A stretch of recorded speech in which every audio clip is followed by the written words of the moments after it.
Hi, I'm really happy to be here. Thank you. And I just wanted to ask, I've heard on tapes you speak that when we sleep, we go into pure positive energy and align effortlessly. Yes, and the reason we know that, we'll be brief in our interruption, Sorry. is because your consciousness never ceases to be. So if you are not awake and focused here, you are awake and focused somewhere else. So it is a withdrawal of consciousness here and applying of consciousness into the non-physical. And the reason we like to make that distinction as often as we can is because we want you to realize that when you die, it's exactly the same thing. When you die, you withdraw consciousness and re-emerge consciousness into the non-physical broader perspective. Okay, my question was, I didn't understand about nightmares or night terrors or things like that. Well, we want to explain that what you're dreaming is not what that inner part of you is doing. In other words, there are two things that you have to understand about the dream sequence or the dream process, or in this case, the nightmare process. You don't dream all night. What happens is, as you are re-emerging from focusing in non-physical to focusing back into the physical, oh, you're really going to like this. We're right on the brink of something so important, and we're trying to decide what's the best way of unfolding it for you. You are understanding that we're going to start in what feels like another place, but it's going to lead right into this important knowing. Everything that you feel in any moment is the vibrational variance between who you really are as source energy and who you are being in this moment. So you've heard us say, relative to the subject of resistance, that when you have source energy really pouring through you, but you have beliefs that don't allow yourself to align to that source energy, it's like going 100 miles an hour in your car and hitting a tree. It's a big thing. So when you go to sleep at night and you are tuned in, tapped in, turned on, you've had a day of appreciation, maybe you meditated, you've been basking, you've brought yourself into vibrational alignment, so you might dip into some frustration, but mostly you're feeling wonderful. When you go to sleep under those conditions, the variance between what you've been practicing recently, like all day and all week, is so much in alignment with who you really are that there's a very smooth passing as you re-emerge into non-physical and then re-emerge back into physical. In other words, the gate's wide open, you wake up with a smile on your face. But if you wake up in a panic, or if you wake up in the middle of a nightmare, what that means is the vibration that you've been practicing here is quite different from who you really are, and you just sort of hit a tree.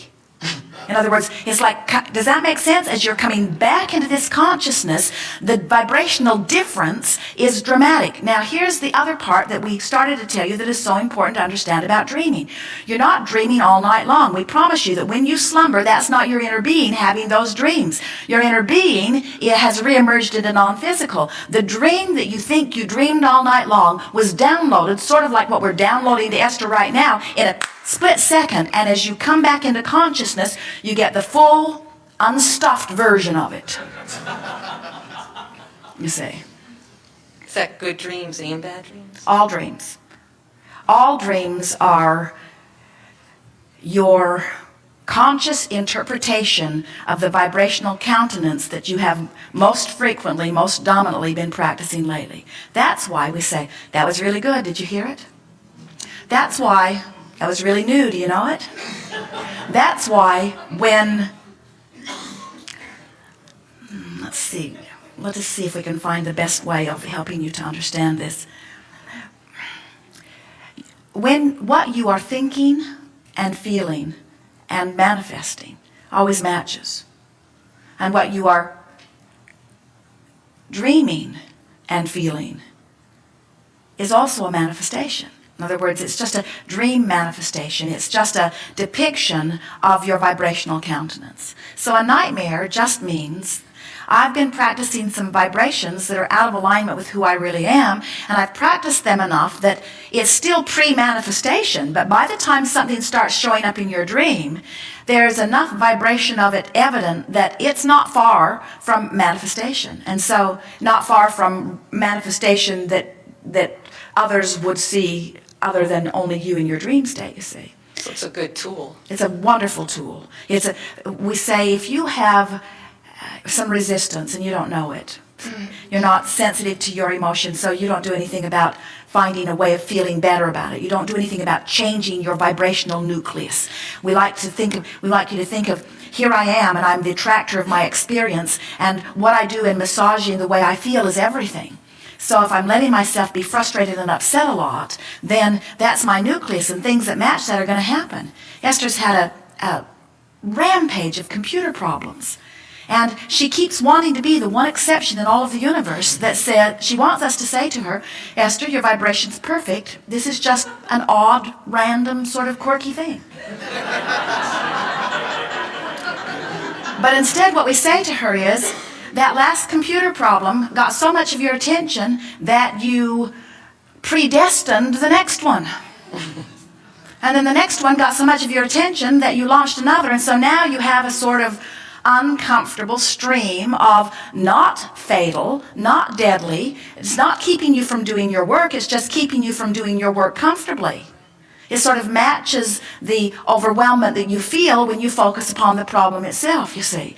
And so what we're trying to get Esther to understand is that she must soften. She's got to downplay those computer problems. She's got to talk about them less. She's got to speak about them less. She's got to acknowledge how easily she is able to figure another way around it. She's got to feel good about technology rather than frustrated with technology. She's been putting off moving from operating system 9 to operating system 10 in her Macintosh, for those of you who know the terminology, because the sound card did not move over, and there are some extensions and some peripheral things that she uses that she needs as she interfaces with other people who also have not yet made the move. So she has been putting it off and putting it off and putting it off, and now the 9.0 operating system empire is crumbling right beneath her feet. In other words, you can't stand still. She's got to move on. And now she's made the decision that she's moving on. Now she has all of these adjustments that she has to make. But what she has to do is remind herself that there's light out there and that it will get better. She has to stop trying to hold to something that isn't working and relax into something that will work, you see. And this is the thing that so many people, you get locked into beliefs that have worked for you in the past, and then you are irritated that they don't continue to work for you. Like, there is some truth that I should always be able to believe, and I've always believed in the 9.2 operating system of Macintosh. I've always believed in it, and I will continue to believe in it. And we say, or not. In other words, why not trust that something even better is coming? And why not relax and go with the flow of the evolution of your own desires? In other words, all of these people that have been using all of these computers, that have been launching all of these rockets of desire, are the stuff that feeds the motion forward. And so you can't stand still. You've got to move forward on all things, you see. And we think that what happens with so many of you, and what is at the heart of so much of your negative emotion and the heart of so many of your nightmares, is that you're trying to hold yourself to something that someone taught you was appropriate when you've got a whole new paradigm that you're living in. You cannot dig up relics that have been written thousands of years ago to people that you don't even know and couldn't possibly relate to and guide your life by those relics. Why not tap into the same stream of knowledge that whoever wrote those tapped into? The modern day version, you see. Right now it's operating system 10. But it won't always be, you see. Thank you.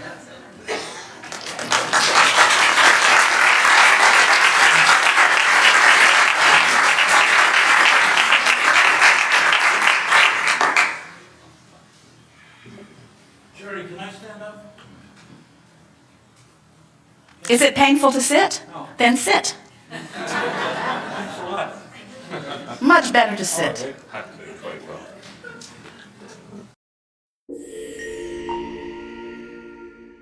Another question I had is, since we all create our own reality, On which scale, or I should say, on what level does co-creation come together?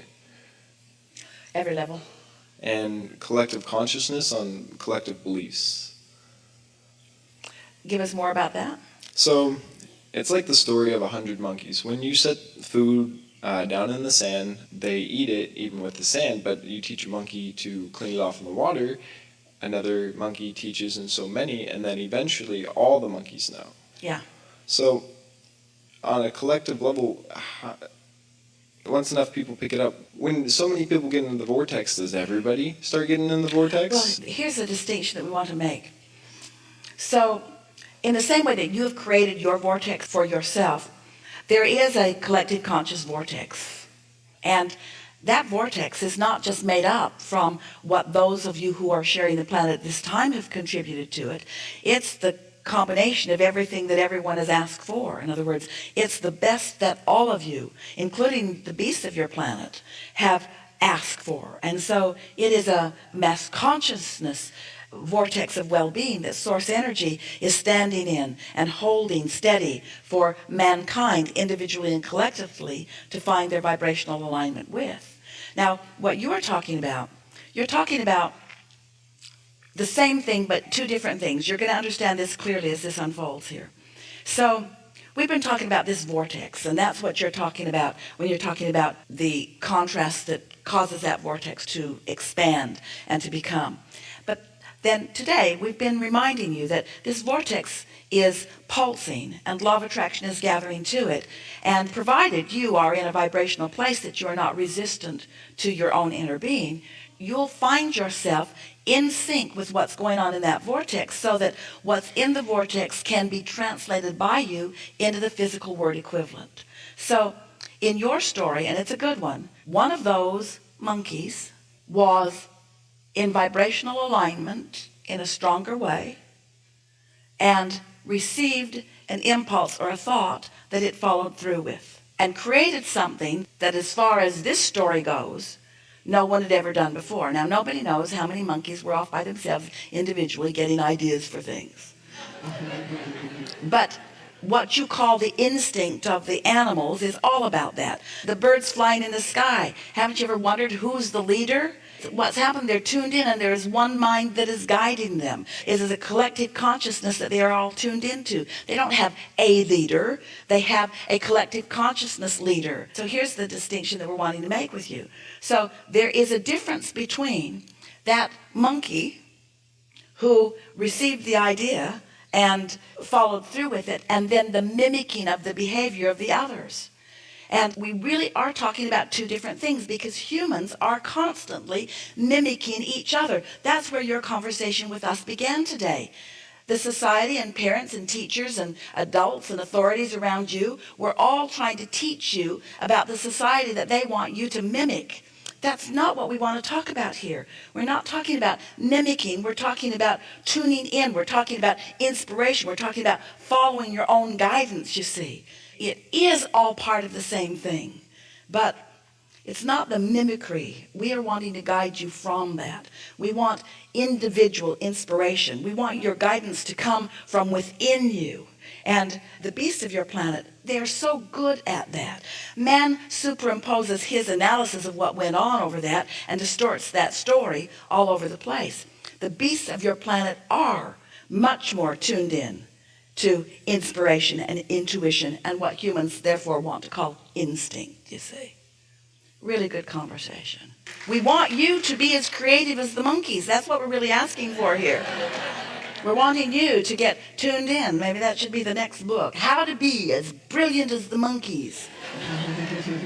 Because humans, in your wanting to socialize, sort of drum out your intuitive resources, and then so many flounder because they're not tuned to that always consistent, always good for you calling, but instead to the confused calling of humans who decide that this is how it should be and who orchestrate things and ask you to mimic it rather than be inspired to it. Really good conversation. This is a really good time for a segment of refreshment. Thank you.